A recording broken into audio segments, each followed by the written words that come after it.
ఇంకా ఇక్కడ back side ఈ అగ్ని ప్రమాదం ఇంకా నుంచి ఇంకా వ్యాపించాయి మంటలు వ్యాపించి ఇక్కడ దర్వాజా ఉండడం వల్ల ఇక్కడ బ్యాక్ సైడ్ నుంచి ఇక్కడికి అటాక్ వల్ల ఈ 2 షాపులు ధ్వంసమయ్యాయి. ఇది మా అక్కది, ఈ పక్క షాపు ఈ 2 నాది.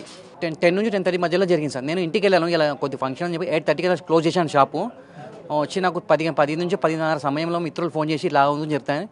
నేను వచ్చి చూసే వరకు ఈ విధంగా మొత్తం నష్టపరం నాకు జరిగింది. బ్లాస్ట్ అయ్యి మంటలు వ్యాపించాయి. మంటలు వ్యాపి ఇంకా మొత్తం ఇక్కడ గల్లీ ఉంది, అక్కడ వ్యాపించి బ్యాక్ సైడ్ నుంచి వచ్చి మొత్తం ఇక్కడ షాప్కి ఎంటర్ అయ్యాయి. మొత్తం కారు వెహికల్ 2 గుద్దుకుని చెప్పారు. అది వచ్చిన మంటలు చేయడం వల్ల అక్కడ ఎలక్ట్రిక్ షాప్ ఉండడం వల్ల ఏసీలు, కూలరు, మిక్సీ అన్నీ ఉంటాయి.